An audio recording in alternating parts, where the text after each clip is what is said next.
పెళ్ళైనా పండగైనా వేడుక ఏదైనా పట్టు చీరల ప్రత్యేక వేదిక వారాహి సిల్క్స్.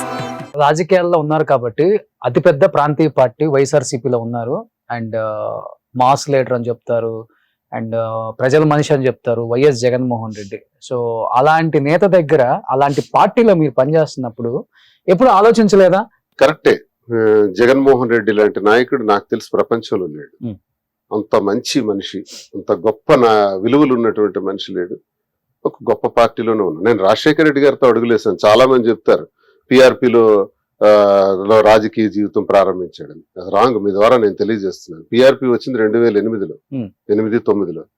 నేను 2006లోనే zilla parishad vice chairman from Congress party.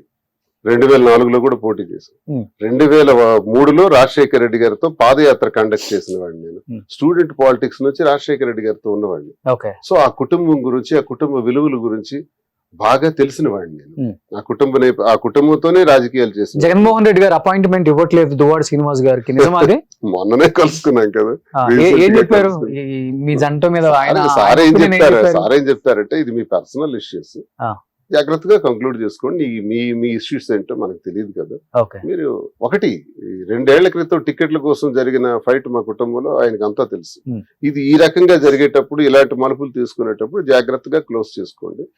ఒక రకంగా రాజకీయంగా ఇదంతా మీరు అన్నట్టే, రాజకీయ నాయకుడిగా, ఒక మంచి నాయకుడిగా ఇవన్నీ కరెక్ట్ కాదు కదా, జాగ్రత్త చేసుకోండి అని ఆయన మాటలో ఆయన చెప్తారు కూడా. అయితే నేను కూడా ఎలా అనుకుంటున్నానంటే, నా పర్సనల్ లైఫ్ ని దయచేసి పాలిటిక్స్ లోకి తీసుకురావద్దు. నాకు మంచి వాయిస్ ఉంది, గొంతు ఉంది, ధైర్యం ఉంది, ప్రజల పక్షాన పోరాడగలిగే శక్తి సామర్థ్యాలు ఉన్నాయి. కాబట్టి నేను ప్రజల పక్షాన పోరాడాలన్నటువంటి ఒక ఉద్దేశంతో గట్టిగా ఈరోజు అపోజిషన్ లో కూడా ఇంత స్ట్రాంగ్ గా మాట్లాడుతున్నటువంటి నన్ను దయచేసి నా వ్యక్తిగత జీవితాన్ని తీసుకొచ్చి మాట్లాడటం వల్ల ప్రయోజనం ఉండదు. విమర్శకులకు కూడా నేను తెలియజేస్తున్నాను. మండల్లో కూడా అదే జరుగుతుంది అనుకుంటా. మండల్లో ఎవరు నన్ను టార్గెట్ చేయలేదా? లేదు, ఈ విషయంలో టార్గెట్. కొంతమంది నాయకులు ప్రెస్ మీట్లలో చెప్తున్నారు, దువ్వాడ సీన్ గురించి మాట్లాడి మమ్మల్ని మేము తగ్గించుకో మా స్థాయిని, అంటే కేవలం అంటే ఈ విషయం వల్ల. అవును, వాళ్ళ స్థాయి కూడా అలాంటి వాడి స్థాయి కూడా దించాలంటే ఆడు చొక్కా ఇప్పాలి. ఎవడు కూడా చెప్పమనండి, ఒక్కడికి రాష్ట్రంలో రమ్మనండి. నేను స్వర్గం నుంచి నేరుగా వచ్చేసాను, ఏ నేరం చేయలేదు, నా మీద ఏ మచ్చలు లేవన్నోడికి భూమి మీద ఒక్కడికి. చాలా మందికి మచ్చలు ఉన్నాయి నాయకులకి, ప్రతి ఒక్కడికి, మా నాయకులకే నాయకుడికే కాదు, ప్రతి రంగంలో కూడా ప్రతి ఒక్కడికి ఎక్కడో మచ్చలు ఉండనే ఉంటాయి. వీఆర్ హ్యూమన్ బీయింగ్స్, మనం మనుషులమే అల్టిమేట్ గా. We are not gods. మనం ఏదో దేవకన్యలం కాదు, దేవతలం కావు. మనం తప్పులు చేయలేదు అనిపించుకోవటానికి. మనం మనుషులం కాబట్టి కొన్ని తప్పులు చేస్తాం. మనుషులం కాబట్టే మాధురి గారి ప్రేమకు లొంగిపోయారు. తప్పులు చేస్తాం. ఆ తప్పుల్ని స్పష్టంగా దేవుళ్ళని నమ్మే ప్రజలకు మనం చెప్పగలిగితే న్యాయం జరుగుతుంది. ఎవడైతే విమర్శించాడో వాడేదో నాకు పేరు చెప్తే వాడి చరిత్ర కూడా నిమిషంలో నేను చెప్తా. విమర్శించే వాడి చరిత్రలు కూడా చెప్తారు, రకరకాలుగా మాట్లాడతారు. అవన్నీ మనం పెద్ద బయట వచ్చే కామెంట్స్ కి ఏం చెప్తారు ఇద్దరు ఈ రోజు? అంటే బయట ఆయన అరెస్టుల భయంతో దూరంగా ఉన్నారు, మాధురి దూరం పెట్టారు, విడిపోయే ఆలోచనలు ఉన్నాయి ఇద్దరికి. ఒకవేళ ఇన్ కేస్ ఇన్ ఫ్యూచర్ మనం ఏమనుకుంటామో, ఏం జరుగుతుందో చెప్పలేం కాబట్టి, జీవితంలో ఎప్పుడు ఏది జరుగుతుందో కూడా చెప్పలేం. మా అంత భగ్న ప్రేమికులు లేనన్నోళ్ళు కూడా విడిపోయారు మీరు చెప్పిన ఫీల్డ్లలోనే. ఇన్ కేస్ రేపు విడిపోతే తట్టుకోగలరా, బతకగలరా ఇద్దరు? అసలు మాట ఎందుకు వస్తుంది, అసలు ప్రశ్న ఎందుకు వస్తుంది నాకు అర్థం కావట్లేదు. ఇన్ కేస్ జరుగుతున్న వాటిని మేము ఇద్దరం కలయికలో మేము కొన్ని బాధ్యతలు తీసుకున్నాం. మా ఇద్దరు కలిపి 5 పిల్లలు ఉన్నారు. 5 పిల్లల్ని చూసుకోవాలి జాగ్రత్తగా, వాళ్ళకి ఏ లోటు లేకుండా గౌరవంగా చూసుకోవాలి, గర్వంగా వాళ్ళు బ్రతికేటట్టు ఏర్పాట్లు చేయాలన్నది ఫస్ట్ డెసిషన్. 5 మీకిద్దరు? ఏమిద్దరు? ముగ్గురు అండి మీకు? పిల్లలు. ఏం చేస్తున్నారు ఇప్పుడు? చిన్న పిల్లలు చదువుతున్నారు. ఒక అబ్బాయి, 3 అమ్మాయిలు. 3 అమ్మాయిలు. ఓ సూపర్.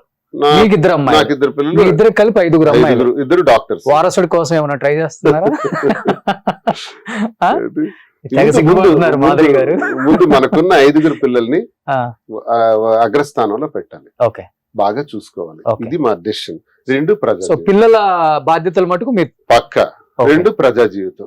ప్రజా జీవితంలో కూడా నమ్ముకున్న ప్రజల కోసం కష్టపడి ఆఖరి ఊపిరి ఉన్నంత వరకు పనిచేయాలి. ఇది మా డెసిషన్. తప్ప ఈ విడిపోవడాలు, ఈ ఆలోచనలు లేవెంత స్పష్టంగా, ఎంత క్లారిటీగా చెప్పిన తర్వాత. కానీ మీ ఇద్దరు పిల్లలు మీతో మాట్లాడటానికి ఇష్టపడలేదు కదా, మీరు వాళ్ళ బాధ్యతలు తీసుకుని ఏం చేస్తారు?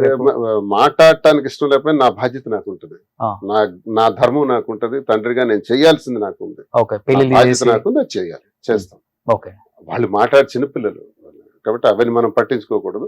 నేను చేయాల్సింది చేయాలి, Hmm. అది నా ధర్మం. ఓకే అది తండ్రిగా నా ధర్మం మేము చేస్తాం, తండ్రిగా తల్లిగా చేయాల్సినవి ఉన్నాయి, తప్పకుండా చేస్తాం. ప్రజాజ్యోతి ఇది మేము పెట్టుకున్నామండి. ఈ విడిపోవడాలు ఇవి అవన్నీ ట్రాష్, అవన్నీ అభూత కల్పనలు, ఎవడో చెప్పుకునే సరదాకి వచ్చే మాటలు. ఇక అరెస్ట్ గురించి వస్తే అరెస్ట్ ని ఫేస్ చేస్తాం. సుమన్ టీవీలో మీ పర్సనల్ అండ్ బిజినెస్ ప్రమోషన్స్ కోసం కింది నెంబర్కి కాంటాక్ట్ చేయండి.